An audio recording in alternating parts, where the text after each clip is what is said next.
Olá, hoje a gente vai fundo num texto-chave, o Evangelho de Marcos. Temos aqui essa narrativa bem vibrante da vida, morte e ressurreição de Jesus. E a forma como ele é apresentado é muito particular, né? Exato. O material que a gente tem, olha, descreve Marcos como alguém bem próximo ali dos primeiros apóstolos, talvez até registrando as memórias de Pedro, quem sabe. Mas o interessante mesmo é como ele conta essa história. A nossa análise aqui busca pegar a essência dessa visão de Marcos sobre Jesus. O Messias poderoso, claro, mas também, e muito importante, o servo sofredor. Entendi. Então vamos direto ao ponto. O relato já começa num ritmo acelerado, quase sem respiro. É João Batista no deserto, aí vem o batismo de Jesus, a voz do céu, e logo em seguida ele já está chamando os primeiros discípulos.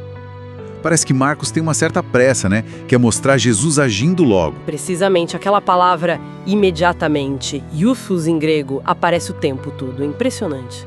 Logo de cara a gente vê Jesus ensinando com uma autoridade que ninguém tinha visto antes lá em Cafarnaum. Certo. Expulsando o espírito impuro, curando a sogra de Pedro, curando multidões.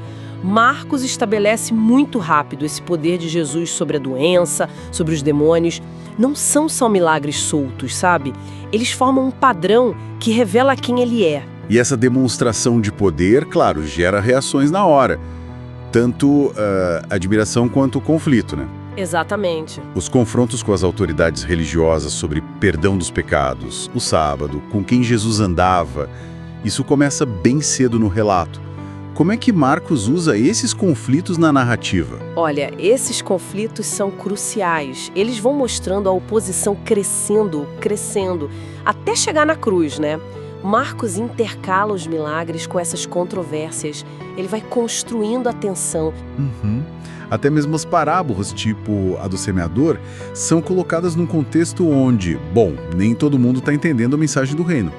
E é bem notável como, segundo Marcos, até os próprios discípulos muitas vezes custam a entender Jesus, né? Tem dificuldade. É verdade. E isso leva a gente para um ponto de virada importante, ali por volta do capítulo 8, acho, quando Pedro fala, tu és o Cristo. Isso. Mas logo depois, Jesus já começa a falar abertamente que vai sofrer, morrer, ressuscitar, e isso choca os discípulos. O que essa mudança representa na estrutura de Marcos? Esse é um eixo central. Totalmente. A partir dali, o foco monta para a viagem a Jerusalém e para o significado do messianismo de Jesus, que não é um poder político como talvez esperassem. Certo, mas é um caminho de serviço, de sacrifício. A transfiguração, logo depois, confirma a divindade dele, claro. Mas os ensinamentos lá no capítulo 10 reforçam demais essa ideia de serviço. Aquela frase famosa, né?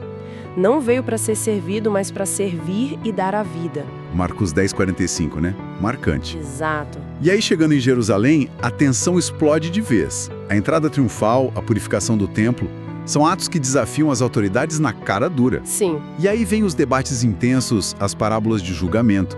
Parece que Marcos acelera ainda mais o ritmo para o clímax final. Sem dúvida. Os capítulos 11 a 13 mostram Jesus confrontando todo o sistema religioso, político e alertando sobre o que viria. A narrativa fica mais densa, sabe? Vai preparando o terreno para os eventos da paixão, que vem logo nos capítulos 14 e 15. E que relato intenso é esse da paixão em Marcos? A conspiração, a última ceia, a agonia lá no Getsêmani, a traição, os julgamentos, tudo meio apressado, a negação de Pedro. Marcos não poupa a gente dos detalhes da humilhação, do sofrimento. Não mesmo. A descrição da crucificação é muito crua. A zombaria, a dor física, o abandono. Mas é justamente ali, no ponto mais baixo, na morte de Jesus, que acontece um reconhecimento surpreendente. O centurião romano. Exatamente. O centurião romano declara: verdadeiramente este homem era filho de Deus. Em Marcos, a identidade divina de Jesus se revela plenamente no sofrimento, na morte sacrificial. É muito forte isso. Muito forte. E aí, o capítulo final, a ressurreição. Marcos 16 começa com o túmulo vazio, um anjo ou um jovem de branco, anunciando para as mulheres, que fogem assustadas e ficam em silêncio. Muitos acham que esse era o final original, né? O material que a gente tem inclui também as aparições depois e a ordem para pregar. Como a gente interpreta esse final? Ou esses finais? Olha, o final abrupto de 16.8 é super intrigante, muito debatido. Talvez a ideia fosse chocar o leitor, sabe? Impulsionar para ação, para fé. A versão mais longa, 16.9-20, que está na maioria dos manuscritos, ela meio que suaviza isso, mostrando Jesus ressuscitado, comissionando os discípulos e tal. Entendi. Mas, de qualquer forma, a mensagem central é clara: a vitória sobre a morte. Isso valida tudo que Jesus fez e ensinou. Resumindo, então, o que Marcos entrega pra gente é um Jesus de ação, de poder, de autoridade inquestionável, mas cujo propósito maior se cumpre no serviço radical, no sofrimento, na entrega da própria vida. É um retrato direto, urgente e bem desafiador. Exatamente. E fica a reflexão, né? Como essa imagem tão marcante de Jesus como o líder servidor, aquele que vira de cabeça para baixo as nossas ideias comuns de poder, ao dar a vida, como isso ressoa ou confronta as nossas próprias ideias hoje, sobre liderança, sobre propósito, sobre impacto no mundo.